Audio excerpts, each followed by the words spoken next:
If the pain you feel today is not a mistake of life, but a message you are refusing to hear, then you are fighting against the very path of your soul. You try to escape the pain, distract the mind, fill the emptiness with noise, with occupations, with distractions. But the pain returns. It returns because it did not come to destroy you. It came to awaken you. Rumi, the great Sufi master, pointed to something that few people have the courage to face. What hurts the most within you may be exactly the place where the light is trying to enter. Ignoring this has an invisible cost. Years of confusion, empty relationships, choices that make no sense, and a constant feeling that something inside you is out of place. But there is an ancient secret in Sufism that completely changes the way you look at pain. And if you stay here until the end, you may begin to see your pain in a way you never imagined. You were taught to run away from pain as if it were an enemy. Since childhood, you were told that feeling pain is a sign of weakness, of error, of a problem. So you learn to hide it, to deny it, to push it inward. But there is something that almost no one ever told you. Pain does not disappear when it is ignored. It only changes form. It becomes anxiety. It becomes irritation. It becomes exhaustion for no reason. It becomes a weight in your chest that you cannot explain. And it is exactly at this point that the teaching of Rumi begins to cut like a blade. In Sufism, there is a very deep understanding of human pain. For the Sufi masters, pain is a messenger, not a punishment, not a mistake, a messenger. And think about that for a moment. If a messenger knocks on your door and you do not open it, he will not simply disappear. He keeps knocking, harder, more insistently, until you finally open the door. Rumi wrote something very well known. The wound is the place where the light enters you. This line appears in different translations of his poems, and it points to a central perception in Sufism. The wound is not only suffering, the wound is an opening. But here is the part that almost no one understands. The light does not enter when you fight the pain. The light enters when you have the courage to listen to it, because pain is always pointing to some truth that you are avoiding. Perhaps it is a relationship that has already ended on the inside, but you insist on maintaining it. Perhaps it is a job that is draining your life. Perhaps it is a way of living that has nothing to do with your soul.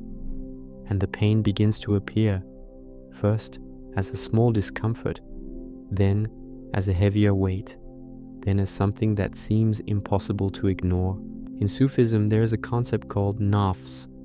The word nafs can be understood as the human ego, the part of us that wants control, comfort, recognition, and security all the time. The nafs hates pain because pain threatens the illusion it tries to maintain, the illusion that everything is under control, the illusion that we are living the right way. So the nafs does what it always does. It tries to silence the messenger. It tries to numb. It tries to distract.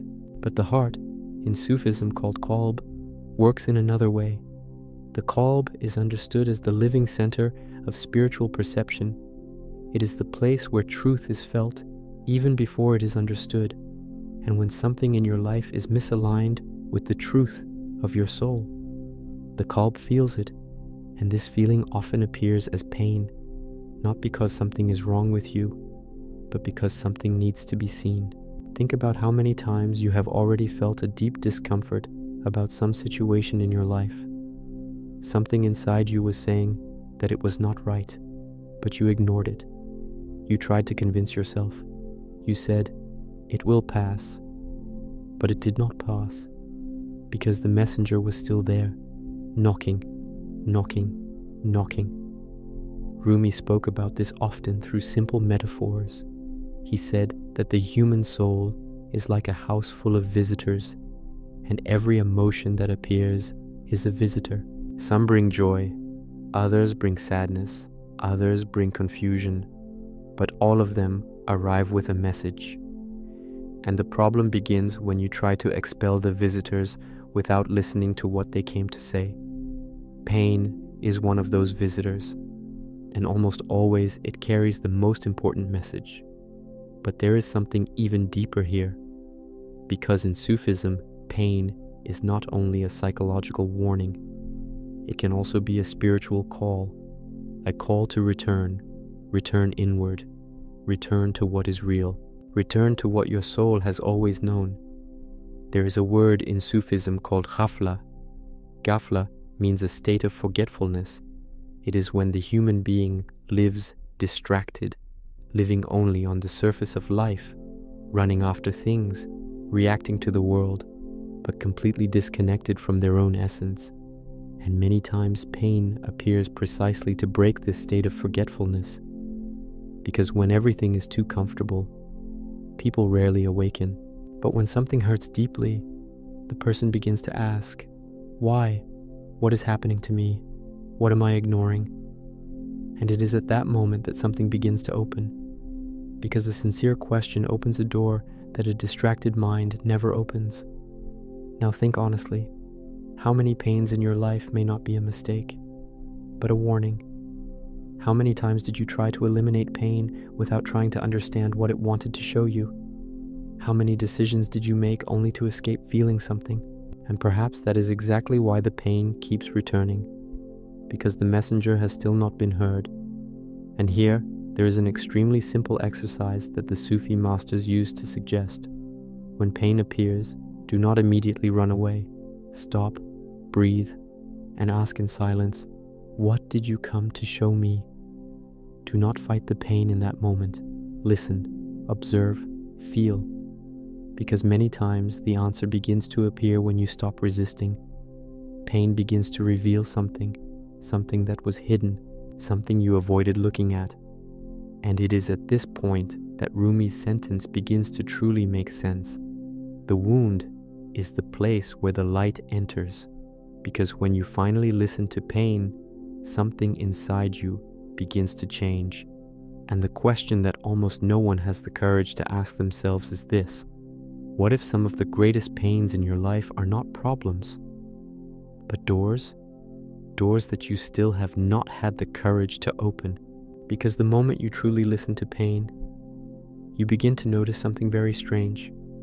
It begins to lose the power to destroy you, and it begins to gain the power to show you. But this leads to an even deeper question that Rumi and other Sufi masters pointed out. There is a gigantic difference between pain that awakens and pain that imprisons, and almost no one realizes when they are trapped in the second, because there is a type of suffering that is no longer a message. It is repetition, and understanding this difference can completely change the way you live every emotion that appears within you. There is an extremely delicate point on the inner path that Rumi and many Sufi masters pointed out, but that few people manage to perceive on their own. Not all pain is the same. Some pains arrive as a living warning, a call to awaken, a silent push from the soul saying that something needs to change. Other pains, however, arise when you continue ignoring that call for too long. The first pain is like a whisper. The second is like a scream. And when a human being does not listen to the whisper, life begins to speak louder. That is why many people feel that certain sufferings seem to repeat, as if the same problem were returning with different faces, different relationships, different jobs, different cities, but the same pain. And this is not a coincidence. Sufism looks at this repetition in a very clear way. When a pain repeats many times, it is almost always pointing to something within you that has not yet been seen with sincerity. Perhaps it is a fear that you continue obeying. Perhaps it is a lie you tell yourself. Perhaps it is a way of living that should already have been left behind. Rumi did not speak of pain as something abstract or philosophical. He spoke of pain as something extremely practical, something that reveals the exact place where the truth is being avoided. Because when you look sincerely within, you notice something uncomfortable. Most persistent pains do not come only from the world. They come from the choices you continue making against yourself. There is something deeply human in this. Human beings have an incredible ability to perceive when something is not right. Deep down, almost always you already know.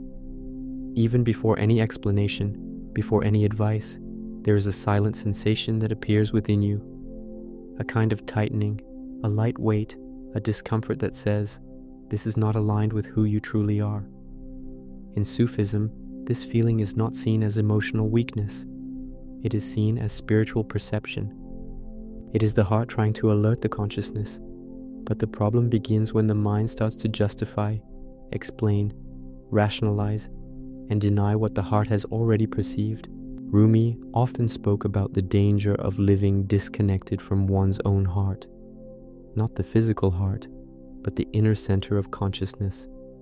In Sufism, this center is seen as a mirror that reflects truth when it is clean, but becomes distorted when it is covered by distractions, fears, and illusions. And one of the ways life finds to clean this mirror is precisely through pain. Not because life is cruel, but because pain interrupts the constant state of distraction in which many people live. When something hurts deeply, you can no longer completely ignore what is happening within you. Think about how many times in your life something only began to change when the pain became impossible to ignore. While the discomfort was small, you stayed in the same place.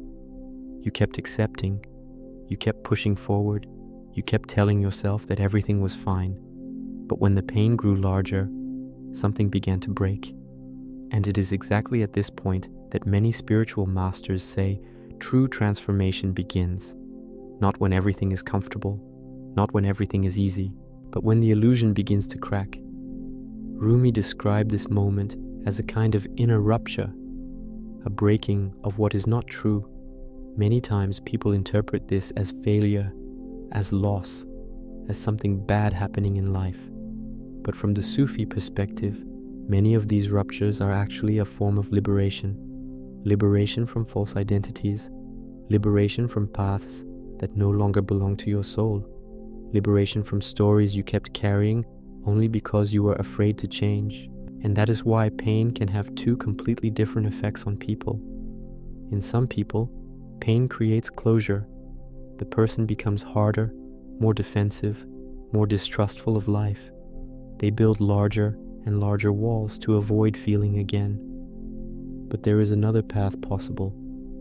There is the path where pain creates openness, where a person begins to question, to observe, to learn something profound about themselves. Rumi always pointed to this possibility. He did not romanticize suffering, but he showed that, within it, there may exist an invisible portal, a portal to a more truthful life. And here, there is an extremely uncomfortable question that almost no one likes to ask themselves. If some pains in your life are messengers, then what exactly are they trying to say? Not in a superficial way, but in a deeply honest way. What inside you continues to be ignored? What do you already know, but still have not had the courage to admit? Because when you begin to truly listen to pain, it almost always points to something very simple and very difficult at the same time. Truth. The truth you avoid saying, the truth you avoid seeing, the truth you feel but try to silence. In Sufism, there is a very important word called sidq. Sidq means deep sincerity, radical honesty with one's own soul. And many masters say that without this inner sincerity, there is no real spiritual transformation, because the soul does not respond to masks, it responds to truth. When you begin to look at your pains with this sincerity, something interesting happens. They stop being only suffering. They begin to become information. Each pain begins to reveal a pattern, a repeated behavior, an old fear, a wound that has not yet truly been looked at. And this moment can be frightening, because it means taking responsibility for your own life in a way that few people are willing to assume. But at the same time, this moment also brings an unexpected sense of freedom, because when you understand the message of pain, you stop being merely a victim of suffering. You begin to become someone who learns from it. And this shift in position changes everything. Pain stops being only something that happens to you. It begins to become something that reveals something about you. Rumi often compared this process to a kind of inner alchemy. Alchemy, in many spiritual traditions, is the process of transforming something raw into something precious. On the inner path, pain is often that raw material, something heavy, difficult, uncomfortable. But when it is observed with awareness, it can transform into clarity, into wisdom, into inner maturity. And this transformation does not happen through escape. It happens through presence. Presence means remaining conscious of what you are feeling without immediately trying to escape. It means looking at pain without judging it, without trying to expel it, without trying to numb yourself instantly. Simply observing, simply feeling, simply listening. This may sound simple when we speak about it, but in practice it is extremely difficult, because the human mind has been trained to escape discomfort as quickly as possible, to distract itself, to consume something, to work more, to sleep more, to talk more, to do anything that avoids direct contact with what hurts. But when you finally stop and listen, something begins to change. Pain begins to reveal layers. First the emotion appears, then the fear behind the emotion appears, then the story you tell yourself appears. And behind all of that, sometimes something even deeper appears, a simple truth that was hidden the entire time. Many people spend years trying to change their lives without ever stopping to truly listen to their pain. They try to change external circumstances without realizing that pain was trying to point to something internal, an old belief, an emotional pattern, a fear that silently governs decisions. And while that is not seen, pain keeps returning. It changes form, it changes scenery, but it remains present until finally something within you decides to truly listen. And when that happens, a question arises that can completely change the way you live your own life. If pain is a messenger, then what happens when you finally listen to the entire message? Because some Sufi masters say that when the message is truly understood, pain no longer needs to keep speaking. But this opens an even deeper question, a question that Rumi pointed to very directly in several of his poems. If pain can be a messenger of the soul, then why do so many people spend their entire lives fighting against it without ever realizing what it came to show? And even more importantly, what exactly changes within a person when they finally learn to listen to pain instead of running from it? And when a person finally begins to listen to pain instead of running from it, something very quiet begins to happen within them. At first, it hardly seems like any change at all. The pain is still there. The emotions still appear. Life's situations continue to happen. But something in the inner gaze begins to transform. Before, pain was only a weight. Now it begins to be perceived as a signal. Before, it was an enemy. Now, it begins to resemble an insistent messenger who never gave up trying to speak with you. And this shift in perception profoundly changes the way you experience each moment. Because when you understand that pain is trying to reveal something, you stop blindly fighting against it and begin to observe it with curiosity. And that curiosity is something very powerful. In Sufism, sincere curiosity is seen as an opening of consciousness. It is when the mind stops defending itself and begins to ask. Rumi often suggested that human beings suffer more from resisting the truth than from the truth itself. This means that much of the pain we feel does not come only from what happened, but from the constant struggle not to see what is happening. And when this resistance decreases, even a little, something curious occurs. Pain begins to lose part of its strength, not because it has completely disappeared, but because it no longer needs to knock so loudly in order to be heard. Think of a visitor trying to speak to you through a closed door. While you ignore them, they must knock harder. But the moment you open the door and say, "I am listening," the noise softens. Something similar happens within us. Many pains become gentler the moment they are acknowledged. This does not mean the problem disappears immediately. It only means that the conflict between you and the pain begins to diminish. And this is one of the first signs of real awareness emerging. Rumi often spoke about the importance of observing oneself with honesty, not with guilt, not with shame, but with clarity. Because when you look inward with sincerity, you begin to notice that many pains were trying to show exactly where you were living against your own truth. Perhaps you were trying to be someone you are not. Perhaps you are accepting situations that your soul silently rejects. Perhaps you were living according to external expectations that never truly made sense to your heart. And this realization can be deeply uncomfortable at first, because admitting these things requires courage. It requires abandoning certain illusions that once felt safe for a long time. Yet at the same time, there is an immense liberation in this moment, because when the truth begins to be seen, something inside you reorganizes itself. The heart aligns once again with what is real, and when that happens, life begins to feel clearer, even if difficulties still exist. In Sufism, there is a very deep understanding that the human soul naturally seeks what is true. When you are living in alignment with this inner truth, even the difficulties of life seem different. They still exist, but they no longer carry that confused weight that destroys inner peace.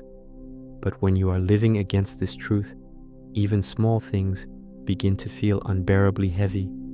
Everything demands constant effort, everything feels draining, and pain appears repeatedly as a warning. That is why many Sufi masters say that pain can be a form of hidden mercy, not because suffering is pleasant, but because it can prevent you from remaining forever lost in paths that do not belong to your soul. Imagine living entire decades inside a life that was never truly yours. Imagine waking every day with a vague feeling of emptiness without understanding why. For many Sufis, the pain that interrupts this state is actually a kind of awakening. Rumi spoke often about this inner awakening. He said that many people spend their entire lives spiritually asleep. They move, work, speak, plan, but inside there is a deep sleep, a state of automatism where choices are made out of fear, habit, or imitation, and pain is often what breaks that sleep. It makes a person stop. It makes a person question. It makes a person look inward for the first time with genuine honesty. This moment of questioning is extremely important, because from it, something is born that in Sufism is called the search. The search is the movement of the soul trying to rediscover what was lost or forgotten. It is not merely an intellectual search for answers.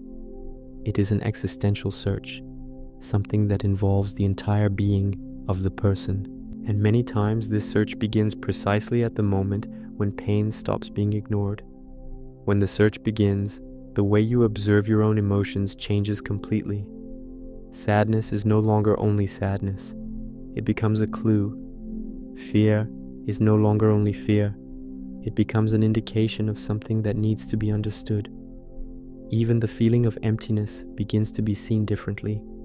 Instead of being merely a painful void, it begins to be perceived as a space that something true is trying to occupy. Rumi used many metaphors to speak about this process. One of the most well-known compares the human being to a musical instrument. When the instrument is tuned, it produces harmony. When it is out of tune, every note sounds strange. Pain is often the sound of the instrument out of tune. It reveals that something within us has lost its alignment. And listening to that pain is like beginning to tune, once again, the strings of one's own being. This process of inner tuning does not happen all at once. It is gradual. As you listen more deeply to your pains and understand their messages, certain choices begin to change. Certain relationships begin to transform. Certain habits begin to lose their power. Not because someone ordered you to change, but because something within you can no longer continue living in the same way. And this is a very important sign. When pain begins to reveal inner truths, it also begins to generate movement of awareness, movement of authenticity, movement of return to what is essential. And in that moment, you realize something you may never have considered before. The pain that seemed like pure destruction may actually be trying to rebuild something more truthful within you. But there is a very important detail that many people do not notice in this process. Listening to pain does not mean drowning in it. There is a vast difference between observing pain and identifying completely with it. In Sufism, this point is essential. The heart observes, but it does not become a prisoner. It feels, but it is not defined by the pain. When you begin to understand this, a new kind of inner freedom appears. Pain may arise, but it no longer completely dominates your identity. It becomes only a visitor bringing a message, and you, instead of reacting with fear or denial, begin to ask calmly, "What did you come to show me now?" This kind of attitude completely changes the relationship you have with your own emotions. Pain stops being a constant threat and begins to function as a kind of guidance, an inner compass pointing toward what needs to be seen, adjusted, or transformed. And perhaps that is exactly why Rumi said that wounds can be places where the light enters, because when a wound is truly understood, it creates space for something new to be born, a new clarity, a new way of living, a new relationship with your own soul. But this understanding leads to an even deeper question, a question that many spiritual seekers eventually face when they begin to look at their pains with greater honesty. Because when you truly begin to listen to pain, you start to notice that some of it carries very specific messages that point directly to decisions you have been avoiding. And this raises an inevitable question, a question that can completely transform the direction of your life. If pain is trying to show a more truthful path, why do so many people continue choosing to ignore that path even when the message becomes too clear to deny? And the reason so many people continue ignoring the path that pain points toward is not a lack of intelligence, nor is it a lack of information. Most of the time, it is fear, a silent and profound fear of facing what might need to change. Because when pain begins to reveal its true message, it almost always points towards something that requires courage. Sometimes it means leaving something that is no longer true. Sometimes it means admitting something you have tried to deny for a long time. Sometimes it means abandoning an identity that felt safe but was never truly yours. And it is precisely at this point that many people begin to run from pain again, because listening to the message may require a real transformation. There is a very human mechanism behind this. Human beings tend to prefer a familiar pain over an unfamiliar change. Even when something clearly is not working, many people remain there simply because it is familiar. The discomfort becomes part of the scenery, something almost normalized. But when pain begins to speak louder, it begins to break this normalization. It begins to reveal that remaining in the same place may be more costly than changing. And this realization can be extremely uncomfortable because it removes the possibility of pretending that everything is fine. In Sufism, there is a very deep understanding of this human resistance. Masters often speak about how the ego clings to narratives that maintain the sensation of control. The ego prefers to believe that everything is resolved, that everything makes sense, that there is no need to look too deeply, because looking deeply may reveal things that destabilize this sense of control. And when pain begins to expose these cracks, the ego reacts by trying to silence the message. It creates distractions, justifications, superficial explanations. Rumi pointed to this behavior very directly. He said that many people are so busy running from themselves that they do not realize their very escape is the source of their pain. The more one tries to escape the inner message, the heavier it becomes. Because what needs to be seen does not simply disappear because it has been ignored. On the contrary, it continues manifesting in new situations, new conflicts, new discomforts, as if life were repeating the same lesson in different scenarios until it is finally understood. Think about how many times certain patterns appear again in a person's life. Similar relationships that end in the same way, decisions that always lead to the same type of frustration, inner sensations that return even when the external scenery changes.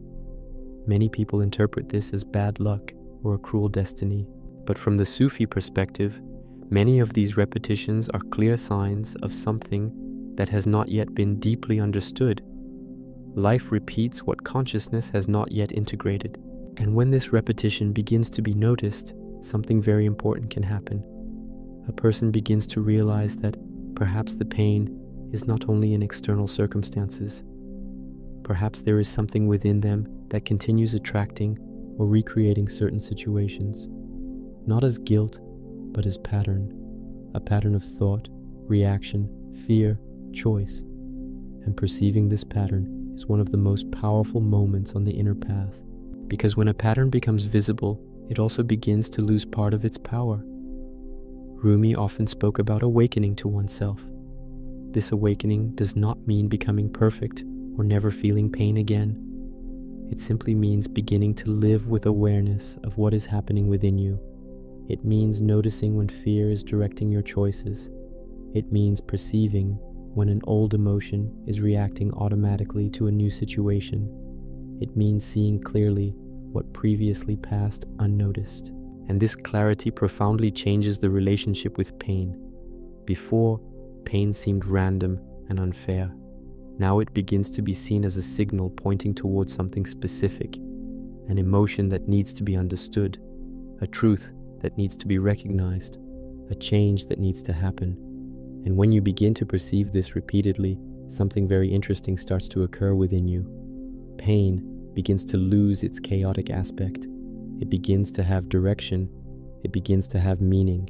And when something has meaning, even if it is still difficult, it no longer appears completely destructive. Because now there is a possibility of learning within the experience. There is a possibility of transformation within the difficulty. And this possibility changes everything. Human beings can endure many hardships when they feel there is meaning within them. But when pain seems completely meaningless, it becomes crushing. That is why many spiritual masters speak about finding meaning in difficult experiences, not in the sense of justifying unnecessary suffering, but in the sense of perceiving what it may reveal about the inner life. Because many times, pain reveals what the rational mind would take years to understand on its own. It illuminates hidden parts of the personality. It shows where old fears are governing decisions. It shows where a deep desire still has not been recognized. And when these revelations begin to emerge, a person enters an entirely new territory within themselves, a territory of real self-knowledge, not merely ideas about who they are, but a direct perception of how they react, how they feel, how they move through the world. This kind of perception is extremely transformative because it opens space for more conscious choices. When you clearly perceive what is happening within you, you begin to have more freedom to act differently. Before, reactions were automatic. Now, there is a small space between stimulus and response. And within that small space, the possibility of choosing something new is born. This is one of the deepest changes the inner path can bring. Rumi suggested that this space of awareness is the beginning of true human freedom. Because while you react automatically to your fears, wounds, and conditioning, you are not truly free. You are only repeating old patterns. But when you begin to observe those patterns, something new becomes possible. A different response, a different attitude, a choice that once seemed impossible. And many times, pain is exactly what creates this space of observation. It interrupts the automatism. It draws attention to something that had been operating on autopilot. It forces consciousness to stop and look. And within that looking, something begins to transform, not instantly, but gradually.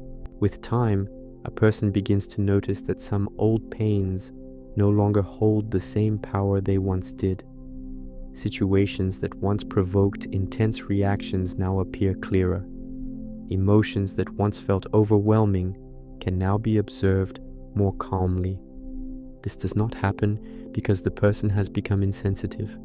It happens because they have become more conscious. And this consciousness is one of the greatest transformations the inner path can bring. It completely changes the way you live each experience.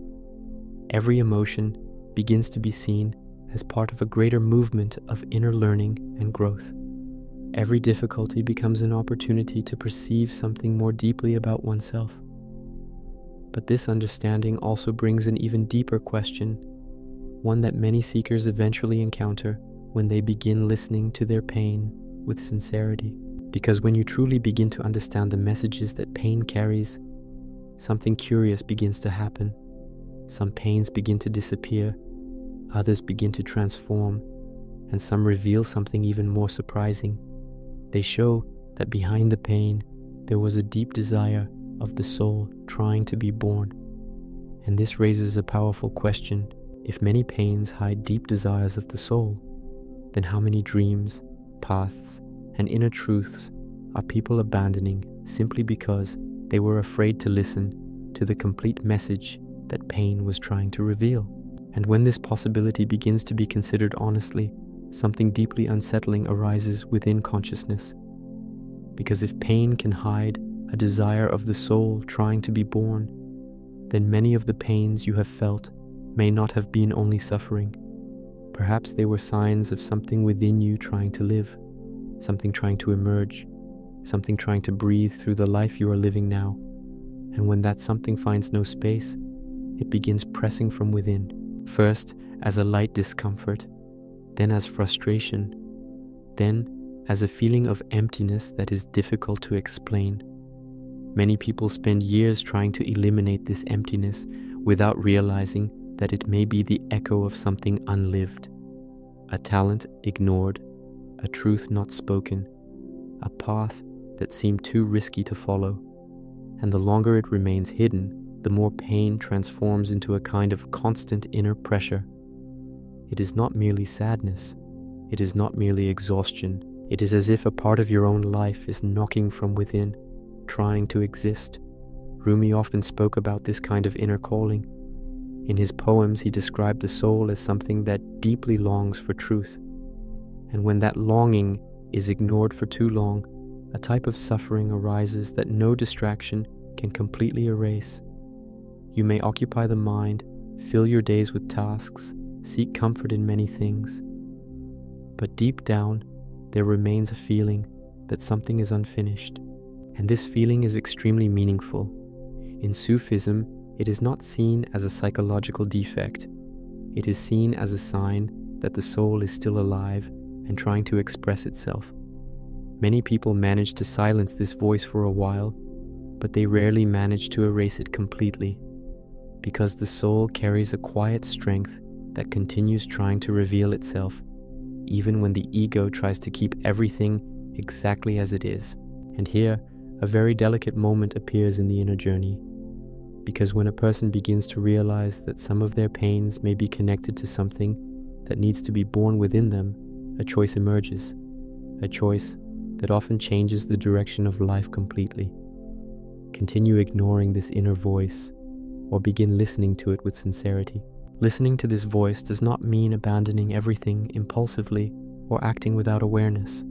In Sufism, listening first means recognizing what the soul is asking for, recognizing what within you feels the need for truth, direction, expression. Often this recognition alone already begins transforming the pain, because when something is finally seen, it no longer needs to scream so loudly. Rumi suggested that human beings carry within themselves a kind of invisible music, a unique melody that belongs to their own soul. When a person lives aligned with this melody, even life's difficulties seem to have a more harmonious rhythm. But when a person lives completely disconnected from this inner music, everything seems out of tune. Pain begins to appear as a signal that something within the symphony of life has lost its harmony. Listening to pain, in this sense, is like listening to the notes that are out of place, not to blame yourself, but to perceive where harmony was lost. And when this perception arises with honesty, a quiet process of inner realignment often begins.